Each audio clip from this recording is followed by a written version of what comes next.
Nos declara la Escritura en este Evangelio precioso del capítulo 11, verso 1, lo siguiente. Aconteció, dice la Escritura, que estaba Jesús orando en un lugar, y cuando terminó, uno de sus discípulos le dijo: Señor, enséñanos a orar, como también Juan enseñó a sus discípulos.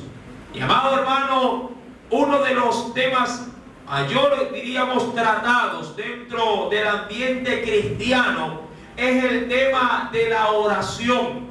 Se dice, por cierto, en un lenguaje ya, diríamos, del ambiente evangélico, que el orar es un sinónimo de poder conversar con Dios. Se establece la oración en como diríamos, como un mayor referente, como una de las armas más poderosas que tiene el cristiano al alcance de su mano para poder fortalecer su vida. Mas sin embargo, así como la oración es uno de los ejes centrales que identifica a un creyente, también es bien cierto que la oración es lo que menos se practica en medio del cuerpo cristiano, diríamos en menor proporción dentro del ámbito del cuerpo de Cristo. La oración, mi querido hermano, ocupó un rol preponderante en el ministerio de Jesús. Nada de lo que Jesús hacía, nada de lo que Jesús podía llevar a cabo estaba aislado de la oración. Todo primeramente entraba en el tiempo de comunión a solas con su Padre para poder ejercer todo ejercicio que éste sí ameritaba. La Biblia nos menciona en el verso 1, y acompáñeme para poder entrar en la enseñanza de esta noche. La Biblia nos dice que Jesús había estado, dice en el verso 1, orando en un lugar. Recuerdo, mi querido hermano, que Jesús no caminaba solo en el ministerio. 12 hombres junto a él hacían también la labor, sí, de seguirlo, de imitarlo. Jesús, si bien es cierto, a la hora de orar, se buscaba dentro de ese espacio un lugar recóndito, apartado de los 12, para doblar sus rodillas. No por ello quienes le seguían se advertían de que cuando se apartaba a sola es porque su maestro iba a orar. Y querido hermano, una de las cosas más curiosas en este texto bíblico del verso 1 es que sus discípulos, al ver la frecuencia con que su maestro oraba, alguien se levanta y le pregunta a Jesús diciéndole: Señor, enséñanos a orar. Mi amado hermano, qué curioso. Jesús, o diríamos el ministerio de Jesús, la labor de Jesús en esta tierra fue un ministerio glorioso, fue una labor espectacular, porque en las manos de Jesús, o diríamos en el desenvolvimiento del ministerio de Jesús, cosas extraordinarias pasaban. Jesús había caminado sobre las aguas. Jesús había puesto su mano sobre los ciegos y estos habían sanado, habían recobrado la vista. Mi amado hermano, el pan y los peces se habían multiplicado a través, sí, de las manos de Jesús. Milagros, sí, diríamos espectaculares, se habían llevado a cabo en el ministerio de Jesús.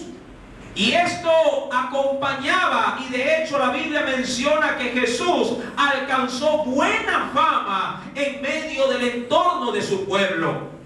Cualquiera, sí, de una manera terrenal, sí, o cualquiera en su juicio, diríamos así, carnal, le hubiera dicho a Jesús proclamándole: Señor, enséñanos a caminar sobre el agua. Hay quienes bien pudieron haberle dicho: Señor, enséñanos a echar fuera los demonios. Hay quienes he dicho, Señor, ¿cuál es la fórmula que tú utilizas para que los ciegos queden totalmente libres de la ceguera y puedan recobrar la vista? Enséñame a hacerlo. En la actualidad muchos, diríamos, se tratan de plantear preguntas similares, pero con otros objetivos. Hay quienes en la actualidad están pidiéndole a Dios que les enseñe cómo llenar una iglesia. Hay quienes están pidiendo en la actualidad en su ministerio cómo poder tener más unción. Hay también dentro de nuestros entornos familiares que le piden al Señor que les enseñe cómo traer más dinero, ¿sí?, para que puedan vivir más cómodamente dentro del entorno familiar. Pero algo en el momento presente ya no se le pide a Dios, que nos enseñe a orar. La oración, mi amado hermano, es uno de los recursos que tiene el pueblo de nuestro Dios para poder recibir todas las otras cosas de las cuales yo he hecho mención en esta hora. Uno de ellos, dice la Biblia, versículo número 1 del capítulo 11 de Lucas. Uno de ellos, cuando terminó Jesús de orar, dice, de sus discípulos le dijo, Señor, enséñanos a orar, como también Juan le enseñó a sus discípulos. Ahora, mi amado hermano, yo tengo claro que Jesús no enseñaba nada que él previamente no hubiese practicado, que no hubiese realizado de manera personal. De hecho, usted y yo conocemos lo que dice Hechos capítulo 1, verso número 1, donde el mismo evangelista Lucas, escribiéndole, sí, a un discípulo también, queriendo saber la vida de Jesús, le logra comunicar en ese precioso tratado, diciéndole que le habría de decir todas las cosas que Jesús comenzó a hacer y luego a enseñar. Tomando como referencia esta pauta, Jesús, mi querido hermano, y acompáñeme al Evangelio de Mateo, les va a enseñar a orar. ¿Cuántos quieren que Dios les enseñe cómo se debe de orar? Si algo muchas veces uno incurre en error, es a través de oraciones mal formuladas. O diríamos, nos preparamos mal para entrar en el campo de la oración.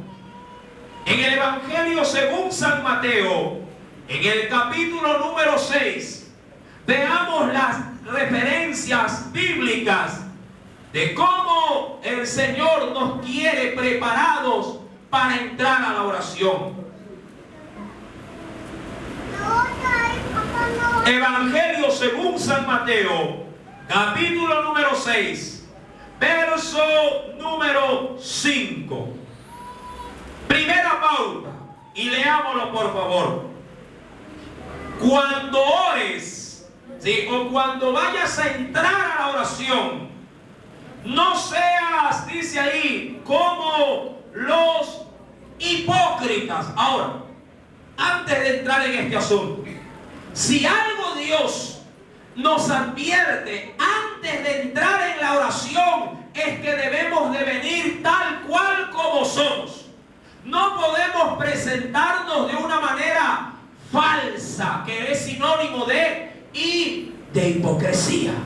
Dice el Señor, no seas como los hipócritas. Recuerda que un hipócrita, es aquella persona que puede venir a tu lado, te puede regalar una sonrisa, un abrazo, te puede apretar y puede aún decirte palabras agradables diciéndote que te vaya bien, pero en su corazón te está diciendo ojalá que te mueras. Amén. Eso es, mi amado hermano, un ejemplo real de lo que se podría conocer como hipocresía. Y lo que Dios nos advierte, mi querido hermano, antes de orar, es que no seamos nuestro Dios. Y esa hipocresía, tal cual como lo dice el verso número 5, sí, el Señor la remarca en este parámetro. No seáis como los hipócritas, porque los hipócritas, ellos aman el orar. ¿En qué? ¿En qué condición? En pie. Entendamos que cuando la Biblia dice en pie, es decir, para que todos lo puedan ver, para que todos puedan decir, Él sí ora. ¿Y por qué sabe que Él ora? Porque lo ve que está, diríamos así, de manera pública, está orando. Yo en lo personal soy enemigo que cuando vayamos a hacer como iglesia una labor de evangelismo, en plena calle alguien proponga, vamos orando antes de predicar, y en plena lugar público se agarran de las manos y están orando, mi amado hermano, eso no está bien. Porque se sobreentiende que cuando uno sale a hacer la obra de Dios, ya salió orando desde su intimidad, desde su cuarto o desde su iglesia. Cuando ya estamos en el campo a predicar, hay que ir a eso, a predicar el evangelio. Mi amado hermano, esa pauta el Señor la toma como referencia y la declara diciendo, ellos aman el orar en pie. En las sinagogas, que podríamos decirlo en la actualidad, en las iglesias o en las esquinas de las calles, para ser visto de los hombres. De cierto, dice el Señor ahí, os digo que ya tienen su propia recompensa. Es decir, que cada elogio que alguien te da, si que alguien te lo proclama, esa es tu justa recompensa de la labor que tú estás dando a aparentar a otros. Mi amado hermano, tomemos pues esta primera pauta. Cuando vayamos a orar, debemos de ser, recuérdalo, sí, debemos de caminar no en hipocresía, no en falsedad, sino que debemos de hacerlo realmente, sí, como para que el ojo de Dios nos pueda ver, no el ojo de los hombres. Amén. Ahora, primera pauta, no ser falsos ante, sí, la presencia de la oración. Verso número 6. Veamos la segunda pauta. Mas tú, cuando ores, y me encanta porque no dice más ustedes, porque Jesús sabía que la oración es un acto individual. Amén. Yo sé que en una iglesia se ora de manera colectiva, pero la oración colectiva no es, mi amado hermano, o no debe ser reemplazada por la oración privada o la oración individual. ¿Qué es lo que estoy tratando de decir? Que una cosa es que tú hayas orado aquí, o que hayas orado con tu familia agarrado de la mano, y otra muy distinta que no puede, mi amado hermano, ser obviada, que es la oración a sola. Tú con el Espíritu Santo en la intimidad, en sí, de un cuarto a puerta cerrada. Amén.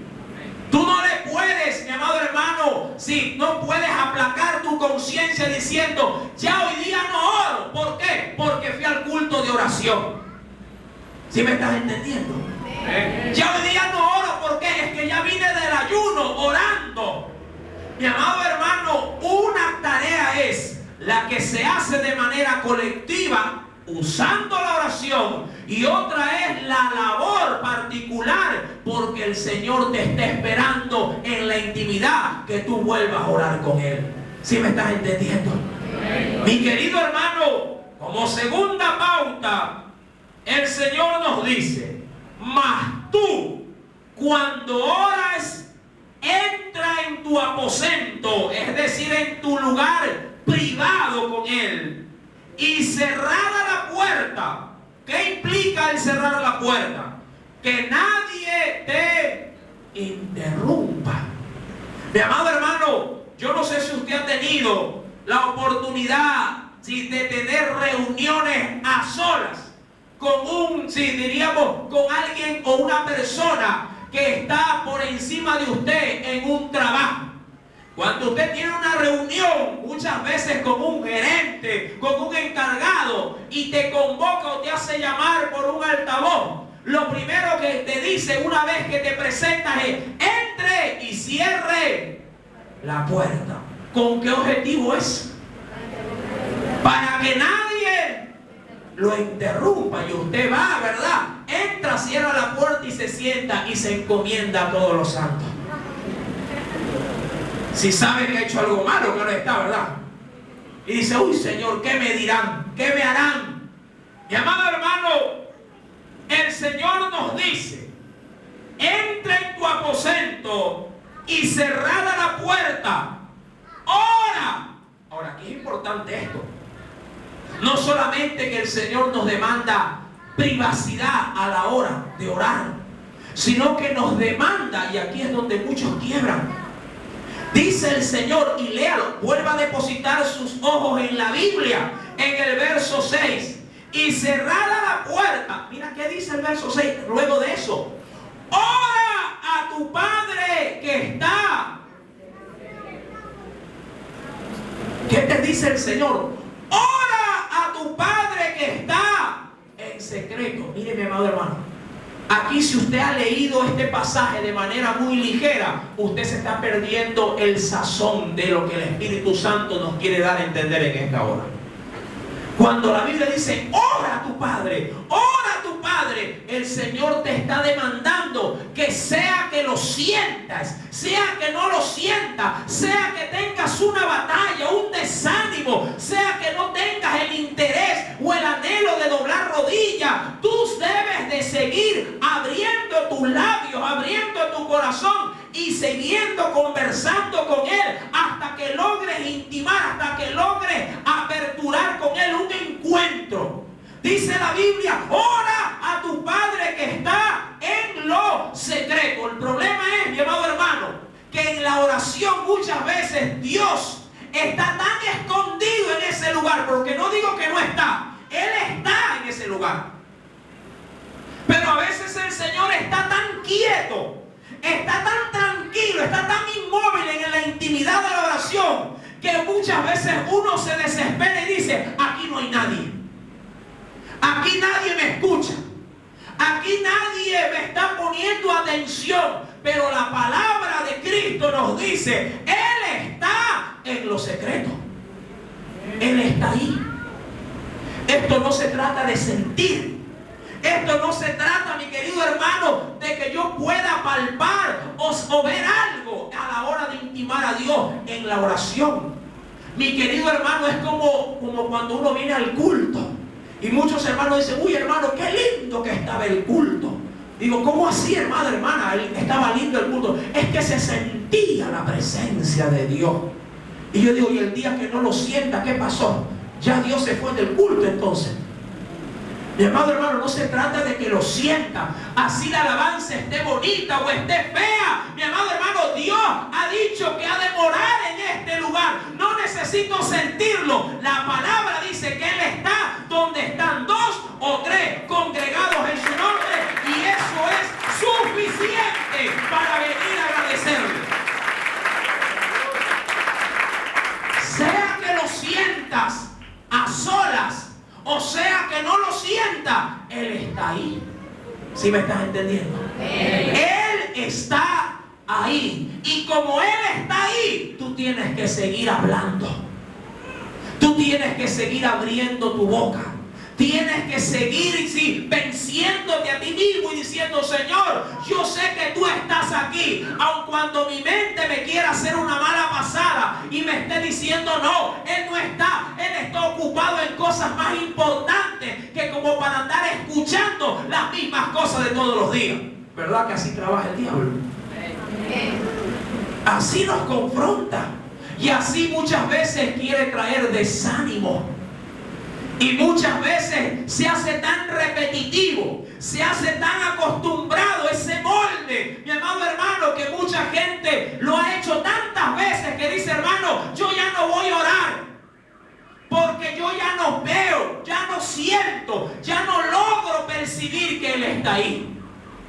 Mi querido hermano y hermana, el Señor ha dicho, verso 6, ora a tu Padre que está en secreto, y tu Padre que ve. Ojo, y aquí hay algo importante. La oración tiene muchas veces un gran denominador común en medio de todo el pueblo. Yo entiendo por experiencia personal que la oración es una conversación con Dios, ¿verdad? La oración es un tiempo donde uno se sienta a hablar con Dios. Pero yo entiendo que como denominador común, muchas veces, en la gran mayoría de hecho, cuando uno ora con Dios, Dios está en silencio. No digo con esto que Dios no responde o no nos puede llegar a hablar en la oración. Dios lo puede hacer, pero cuando a Él se le antoja hacerlo. Pero en la gran mayoría de las veces, Dios en los tiempos de oración que tú tienes con Él, Dios te está, dice la Biblia, ¿qué dice aquí? Como aquella persona que pudiera estar simplemente como un espectador, ¿sí? Que te está mirando. Y yo sé que cuando alguien te ve, mientras tú haces algo, mientras tú hablas algo, estas son experiencias que muchas veces se repiten en los matrimonios. La mujer en sí de pronto tiene algún impasse con el marido y comienza a hablar, le dice, oye, ¿y qué pasó? ¿Y por qué no viniste a la hora que te estaba esperando? Y la mujer comienza, ella lleva como una hora con eso. Sí, a la segunda hora le dice, pero dime algo. Y el marido sabe que si le habla algo, sea bueno, sea malo, sigue la letanía. Y la mujer, ¿para qué le da? Y le da, pero dime, ¿y qué hiciste? Pero no me dices nada. Y el hombre está callado, ¿verdad? Claro, lo hace por sabiduría. ¿Para qué cosa? Para no avivar, ¿qué cosa? El fuego del problema. Solo lo tomo como referencia. Mi amado hermano, a veces pudiera ser que en el momento de la oración algo similar sucede. Usted entra en su cuarto y comienza a hablar. Y comienza a decirle al Señor, sí, eso claro está, va a variar conforme a cada necesidad y conforme, sí, a la personalidad de cada individuo que comience a tener este acto de devoción con Dios. Muchos, mi amado hermano, podrían empezar con la lectura de un salmo para poder introducirse en la oración. Otros pudieran hacerlo tomando una alabanza de adoración. Otros simplemente lo hacen pidiendo perdón o tomando como base la oración modelo de Jesús, que se denomina como el Padre Nuestro. Hay quienes podrían, mi amado hermano, simplemente guardar silencio, meditando en sí mismo y pidiendo perdón. No importa cómo lo haga. Lo importante es que debe de hacerlo. Y podría ser, si conforme el ejemplo que les acabo de dar, es que usted comience a hablar y hablar y hablar, y de ahí usted mismo comience a tener una contradicción y le pueda decir al Señor, pero Señor, háblame, pero Señor, dime algo, que no ves que te estoy diciendo que me está yendo mal, que no ves que me está pasando esta situación. ¿Qué esperas para poder responderme? Mi amado hermano, pero la Escritura dice que cuando entramos en la oración, el Señor lo primero que hace, antes de estar preocupado para hablarnos, es que el Señor nos está viendo. Vaya al texto, por favor. Entra en tu aposento y cerrada la puerta, ora a tu Padre que está en lo secreto. Y tu Padre que ve en lo secreto, dice ahí, te recompensará. Ahora, aquí hay algo especial. ¿Qué es una recompensa?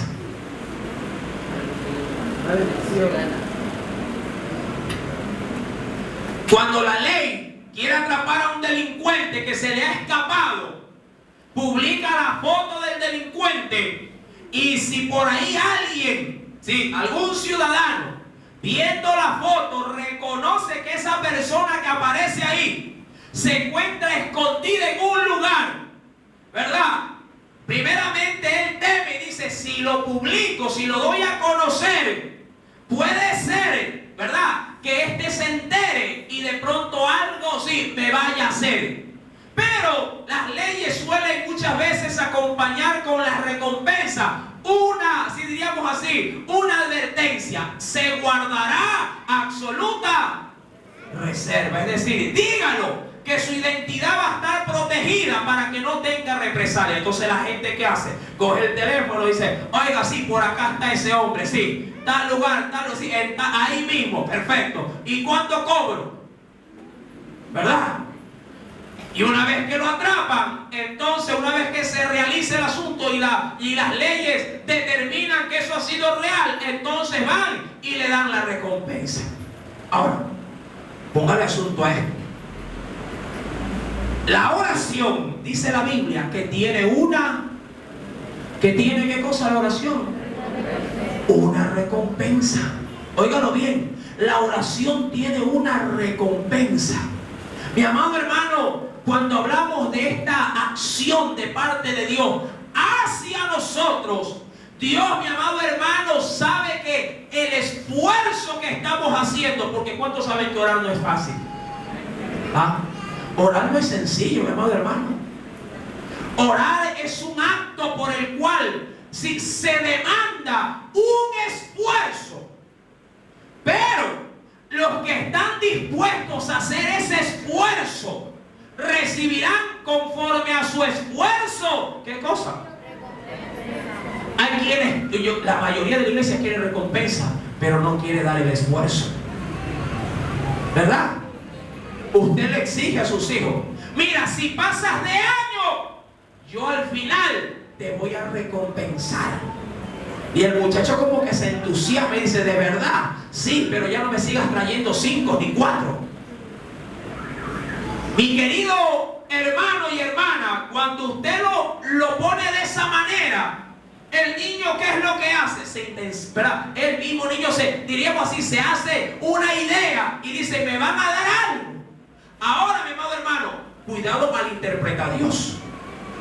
Dios no es que nos pone delante de nosotros una torta y dice, mira, haz bien y te voy a dar un dulce. Cuidado.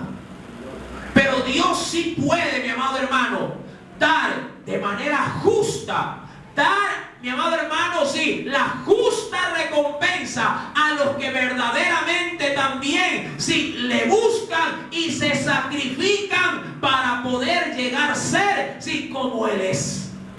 Mi amado hermano, la Biblia nos menciona que nuestro Padre, que nos ha visto buscarlo, que nos ha visto derramar nuestras lágrimas en la intimidad, al final de tanta búsqueda en Dios hay un galardón que el Señor nos tiene preparado. Lo importante de Dios es que el Señor se priva muchas veces de hablar y más bien Él se dedica a hacer. Y eso es muy importante. Yo le pregunto algo, mi querida esposa. Usted que es madre de familia y esposa también. Si usted le dedica a su marido a estarle habla, pidiéndole las cosas del día de pronto, ¿verdad? Que muchas veces los esposos que se cansan de que la mujer le diga, oye, mira que hace falta para esto, mira que ya se acabó el papel higiénico, mira que el arroz ya mismo también se acaba, y no te vayas a olvidar que mañana hay que pagar la luz, y mira que está esto, y el muchacho ha pedido un par de zapatos nuevos porque las olimpiadas ya comienzan, y dale, y el marido está ahí, Señor.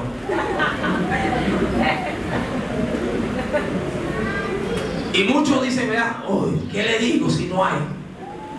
Pero yo le pregunto a usted, mi querida hermana, si luego de haberlo bombardeado a su idóneo, al día siguiente él viene con una funda y dice, toma, aquí está el par de zapatos, ya pagué la planilla, aquí está el quintal de arroz y todo aquello que me has pedido. Pregunto, ¿cómo se sentiría usted al ver que él en la noche anterior no le dijo nada, pero al siguiente día le trajo todo? ¿Cómo se sentiría usted? Complacido, ¿verdad que sí? Diría, ay, qué bueno. Todo eso que yo en algún momento, ¿verdad?, le intimé, que todo eso que en algún momento yo lo bombardeé, haciéndole saber todo cuanto yo requería, ha tenido, sí, una respuesta. De la misma manera, mi amado hermano, cuando usted se sienta a conversar con Dios, cuando usted dobla sus rodillas en su intimidad y también hace lo mismo como una esposa o un esposo, y hay quienes hasta pudieran decirse: yo creo que lo tengo fastidiado a Dios, porque todos los días lo bombardeo pidiendo y rogando y llorando por esto, por aquello, por lo cual, sí, y estoy ahí, mi amado hermano. Pero cada vez que lo hace, si bien es cierto, el hombre se puede llegar a cansar, pero Dios nunca se cansará de escuchar sus rogativas y sus peticiones, porque la Biblia dice que Él sabe de qué cosa tenemos nosotros necesidad. De pronto se fastidiará a su compañero, pero Él nunca. Y dice la Biblia, y yo le creo a la Biblia, que Él, toda esta acción que yo lo hago en la intimidad, en lo secreto, dice la Biblia, me recompensará en público. Porque será, mi amado hermano, mi entorno quien pueda ver el resultado de mi intimidad con Dios. Será mi entorno el que pueda ver que lo que yo busqué, que lo que yo realmente sí le dediqué tiempo, en algún momento el Señor lo sacará a la luz. Mi amado hermano, como tercer aspecto, dentro del versículo 7, luego de que el Señor en estas dos primeras pautas me ha dicho a mí qué es lo o cómo es que debo de estar para entrar en la oración, y recuerde lo primero: yo no debo de ir falsamente a la presencia de Dios. ¿Sí me está entendiendo? Debo de ser, sí, en ese sentido, debo de ir con un corazón dispuesto a tener un encuentro con Dios. Segundo, dice en el verso 6 que yo debo de estar plenamente, sí, en una intimidad a solas con Dios, porque Él está ahí, listo para escucharme. Tercero, una vez ya metido en ese lugar, ¿cómo es que debo de orar? ¿Cómo es que debo de empezar yo, sí, esa forma de comunicarme con Dios? La Biblia dice, y orando, es decir, cuando ya entramos a hablar con Él, no uséis, es decir, no utilices vanas repeticiones. ¿A cuánto le gusta el Día de la Madre? ¿A qué mamita no le gusta el Día de la Madre? Algo recibe en ese día, ¿verdad? Un obsequio, una flor y la misma serenata de todos los años. Si algo, mi querido hermano y hermana, la Biblia me dice a mí que yo no debo de usar cuando vaya a orar, es que al Señor yo lo llene, dice ahí, con una vana repetición. Ahora, usted dirá: hermano, ¿y eso qué significa? Que si ayer oré por mi mamá, mañana ya no debo de orar por mi mamá. Aquí le hago una pauta. Una vana, sí, recuerde, vana repetición. Si usted está orando por su madre, pregunto, ¿es algo de valor, algo sin importancia o es algo importante para usted? Ya vaya viendo el asunto por ahí. Todo lo que es importante para usted también es importante para Dios. Amén. ¿Cómo saber que lo que yo le digo a Dios realmente a Él le importa? Acompáñeme, por favor. No pierda el Evangelio según San Mateo. En la carta de Juan,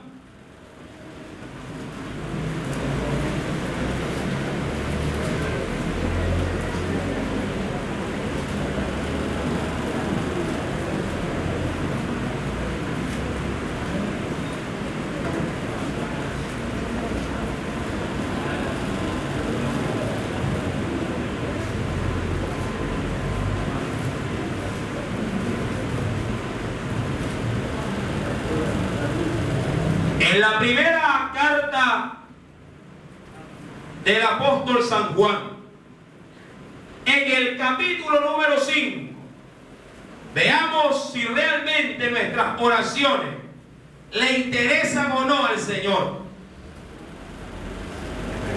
¿Ya lo encontró? Capítulo 5. Verso número 14.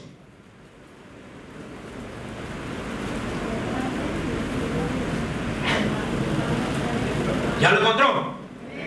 Póngale asunto a este verso. Y esta es la confianza que tenemos en Él. Y aquí se va a referir estrictamente a la oración. ¿Cuál es la confianza que tenemos en Él?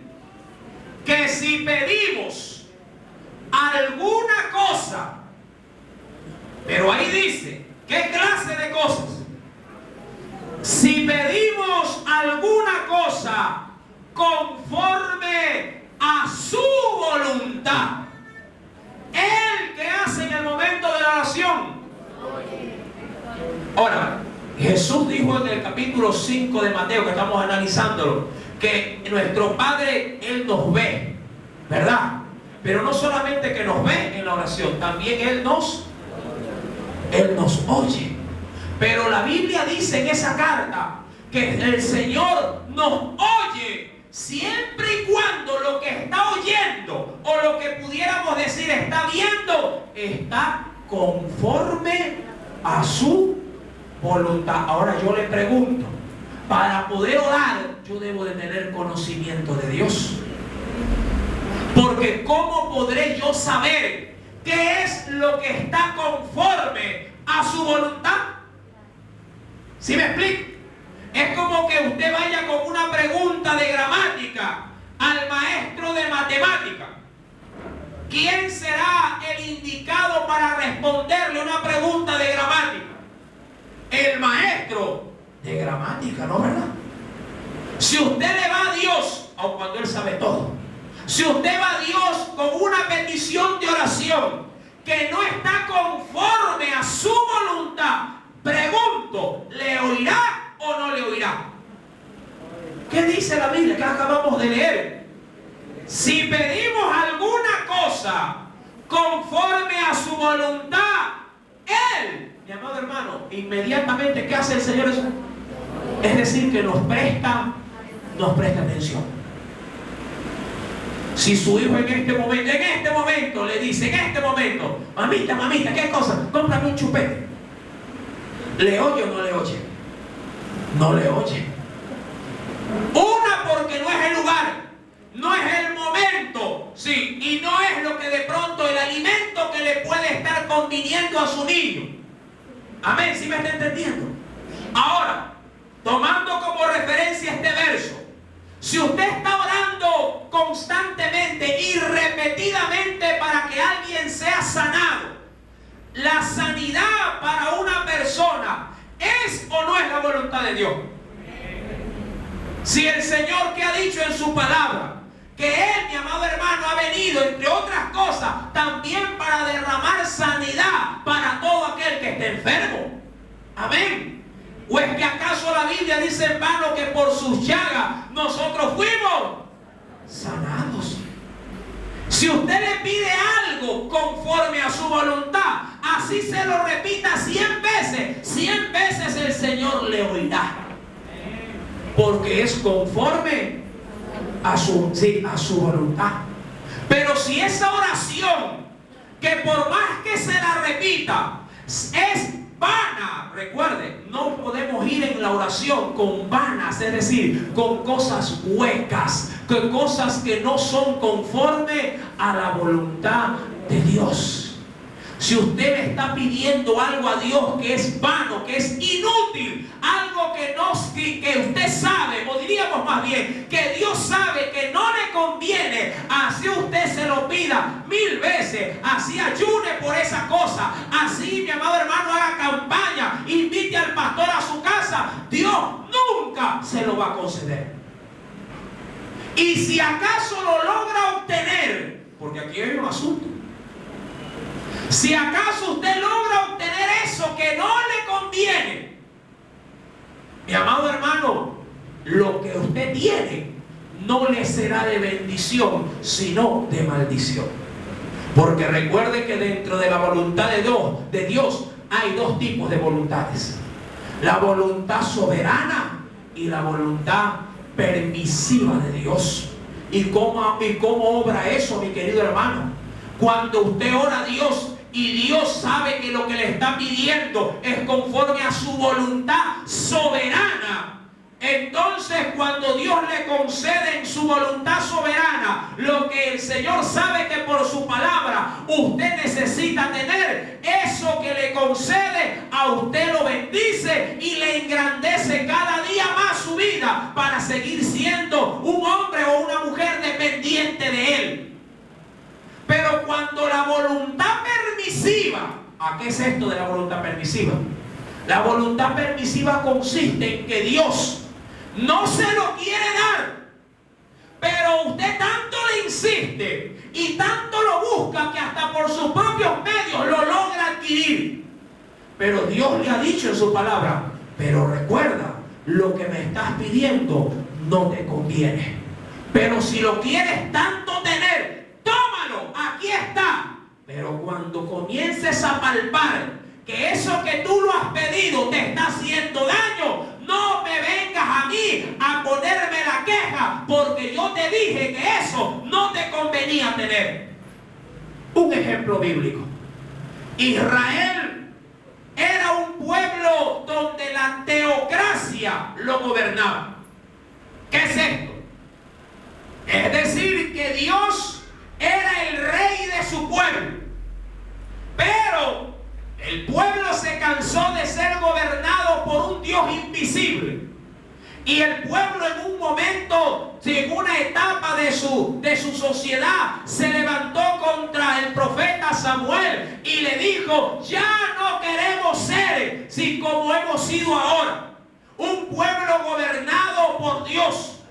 Queremos ser similar a todas las naciones de la tierra y queremos que Dios nos conceda un rey como las otras naciones. Y Dios dijo: perfecto, Samuel, ellos no te han rechazado a ti, me han rechazado a mí, dijo el Señor. ¿Quieren rey? Yo les voy a poner un rey, pero adviérteles que el rey que van a tener les va a mermar las tierras, los va a llenar de impuestos, a sus hijos los tomarán como soldados y aún a sus mujeres también las consumirán como esclavas. Y Dios les puso a un rey. Y de ahí nació, mi amado hermano, el linaje de los reyes, comenzando desde el rey Saúl. Mi amado hermano, en la actualidad, ¿cuántas muchachas están pidiendo a Dios en oración un muchacho? Y les están diciendo: Señor, mira que a mí me gusta este. Y ya lo tienen en oración.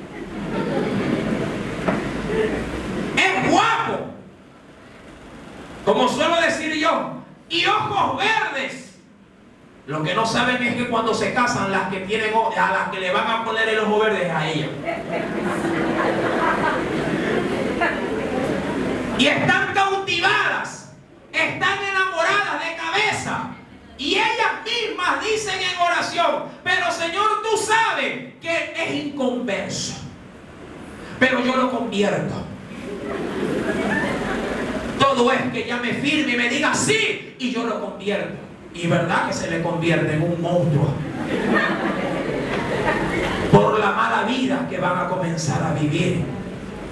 Mi amado hermano, y Dios tanto que están solicitándole, y Dios es perfecto, pero tú sabes mi palabra, y mi palabra, mi voluntad es: no os unáis en yugo desigual con los incrédulos. Eso es lo que tú debes de pedirme en oración, que venga alguien conforme a mi voluntad. En esa carta, mi querido hermano, entendemos entonces que Dios sí nos oye Cuando vamos en el verso número 7 del Evangelio de Mateo capítulo 6, el Señor nos advierte diciendo: cuando ores, no uséis vanas repeticiones, como lo hacen quienes, es decir, los incrédulos, los que piensan que por repetir mucho una frase, disfrazándola de sí con términos cristianos, piensan que lo van a recibir o que van a ser oídos, que piensan que por su palabrería serán oídos. Versículo número 8: no os hagáis pues semejantes a ellos, porque vuestro Padre sabe de qué cosas tenéis necesidad antes que vosotros le pidáis. Pero ojo, ese texto no nos dice que no debemos de pedir por las cosas que tenemos necesidad. Ese texto lo que está diciendo es que el Señor ya la sabe, y como ya la sabe, cuando tú entras en oración, Él quiere que tú le digas lo que Él ya sabe de lo que tú estás padeciendo. ¿Sí me explico? Es decir, Dios ya sabe que tu marido te está maltratando, Él ya lo sabe. Y cuando vas a la oración, Él anhela fervorosamente que le vayas a pedir. ¿Por qué? Por el marido que te está maltratando. Pero el problema es que la gente tiene cargas, tiene este tipo de durezas, tiene estos inconvenientes, y cuando va y ora, dice: Señor, cámbiame la lavadora. Y dice: ¿y esto qué pasó? Pero si tú lo que necesitas es que yo te restaure el corazón de tu marido, y vienes a mí a pedirme que por una lavadora, ¿sí me estás entendiendo? Pregunto, un maestro en un colegio, en una escuela, ¿sabrá qué alumno se está quedando de año? ¿Verdad que sí? Y si un alumno que sabe que está mal con el maestro pide una reunión con el maestro, pregunto yo, ¿el maestro qué asume que va a ir a tratar en esa conversación? ¿Qué cosa? La dificultad que tiene su alumno en esa materia, y el maestro asume que cuando pida la reunión, el muchacho le va a decir: maestro, por favor, ¿no habrá de pronto algún trabajo adicional como para yo poder realizarlo y llegar a subir ese promedio, esa nota? Es decir, él anhela eso, ¿verdad que sí? Pero no, pongamos el asunto de la misma manera. El alumno va y dice: maestro, dígame, ¿en qué lo puedo ayudar? Todavía le dice. Yo creo que así es Dios con nosotros, ¿verdad? A ver, hijo, dígame, ¿en qué lo puedo ayudar? Pero está esperando que le digamos qué cosa. ¿Qué cosa? Nuestras necesidades, nuestros padecimientos, todo aquello que nos está ahogando, que nos está consumiendo, todo aquello que nos está destruyendo. Y él está: bueno, dime, que yo quiero hacerlo, pero quiero oírlo de ti. Y el alumno le dice: lo invito al cine, maestro. Mi amado hermano, y la oración no es congruente con la necesidad en la que estamos, sí, realmente inmersos. Por favor, cuando ore, sea franco con Dios. No le pida por el presidente de la China. No digo que no ore por él. Pero si usted tiene necesidad, si usted tiene angustia y está padeciendo, qué mejor momento para aprovechar en la oración y decirle: Señor, este sinvergüenza me está dando mala vida. Arréglale su corazón. Hazle ver que yo soy una mujer, un vaso más frágil, y que necesito la honra que tú mismo me la das por medio de tu palabra. Pídele conforme a su voluntad. Y Dios te lo concederá. Estás enfermo. Antes de timbrarle al doctor, yo sé que aquí hay algunos doctores, pero antes de timbrar al doctor, tímbrale al Señor. Amén. Y dile: Señor, esto me está doliendo, esto ya no me permite seguir sirviéndote. Y ahí, mi amado hermano, en lo oculto de la oración, Él te recompensará, ha dicho la palabra, en público, porque te verán y la gloria de Dios se manifestará en lo secreto y te lo dará en público.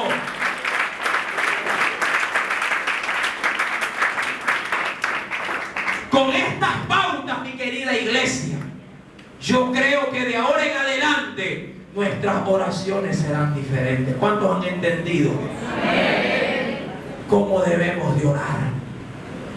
Si tú lo pones en práctica, recibirás la recompensa que Dios ha prometido para todos aquellos que le buscan, que le aman y que guardan sus mandamientos. Si el Señor habló a tu corazón, sí, alábale en esta hora con gran gozo, con gran alegría. Y si no estás orando, te invito a que comiences a hacerlo a partir de hoy en tu propio hogar. Oremos. Amado Dios, en esta noche, tu palabra ha sido como un bálsamo, un ungüento especial que ha venido sobre esa llaga abierta. Y ella ha venido para traer sanidad, para traer reposo, traer, oh Dios, alivio a todo aquello que me ha estado atormentando. He despreocupado mi vida de oración. Me he desanimado. Ya no encuentro una motivación. Pero hoy, mi Dios, he podido entender que hay alguien que está a la verdad, tratando de que yo me desanime y que ya no haga este ejercicio tan, pero tan importante en mi vida. Te identifico, acusador de nuestras almas, que has sido tú quien se ha opuesto, quien se ha levantado para que mi vida no sea una vida sujeta al clamor y a la oración. Y con tu autoridad, mi Cristo, echo fuera al acusador de nuestras almas, al diablo mismo, que se ha levantado como león rugiente para devorar y arremeter contra mí en los tiempos de oración. Y con la autoridad de Cristo Jesús, me levantaré a partir de hoy a doblar mis rodillas, a intimarte ahí en lo recóndito de mi cuarto para hacerte saber de todas las cosas de las cuales tengo necesidad. Porque entiendo que tú me ves en lo secreto, tú me oyes ahí en la intimidad de la oración. Y yo sé por tu palabra que todo lo que pidiere al Padre en tu nombre será hecho. Será hecho, Señor. Mis oraciones ante ti no van a menguar, irán en aumento cada día. Hay poder en Cristo, hay poder en la oración. Señor, si no he estado orando, qué mejor momento para pedirte perdón.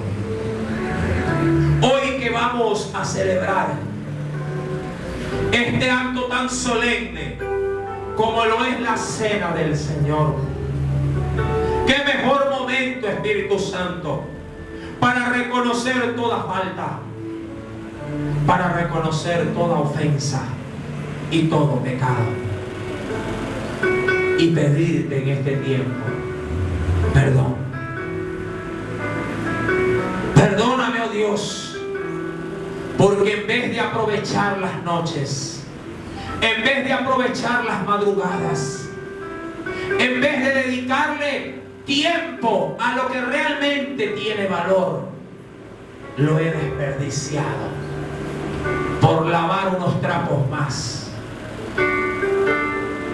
Lo he desperdiciado al pie de un televisor por ver una película más, en vez de haber apagado, en vez de haber dejado esa actividad para el siguiente día, porque así lo dice tu palabra, cada día trae su propio afán. Desperdicié un tiempo inigualable, un tiempo donde tú estuviste en secreto esperándome, esperando que apagara la televisión, esperando a que dejara a un lado los platos sucios, esperándome, Señor, a que yo me acercara a ti y te dijera: Señor, aquí estoy, débilmente, listo para que tú me fortalezcas. Perdóname, Señor. En esta noche, oh Cristo, con esta misma oración sencilla, desde lo profundo de mi alma, anhelo en ti recibir perdón. Sabemos que Él nos oye. Sabemos que tendremos de Él las peticiones que le hayamos hecho. Porque tú, mi Dios, por tu palabra, por tu voluntad, me haces saber que todo aquel que te busca logra encontrarte, Señor. Y hoy tú has salido a mi encuentro y me dices: hijo mío, sigue orando, sigue clamando, sigue rogando, porque yo te recompensaré en público.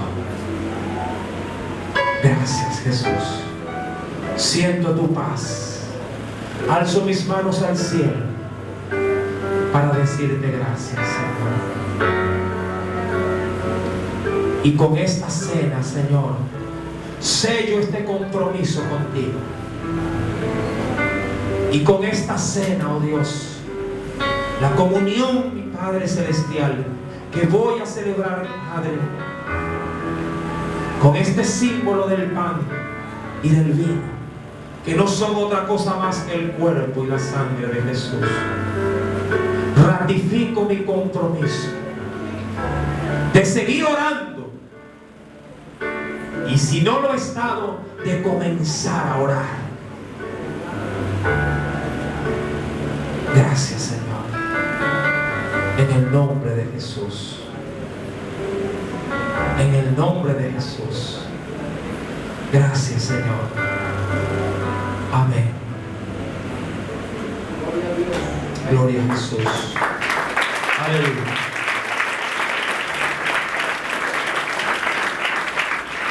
Invito a nuestra hermana Karina, ¿sí? Nuestra hermana María Vera, si nos puede acompañar para que nos ayuden con los elementos del pan y del vino.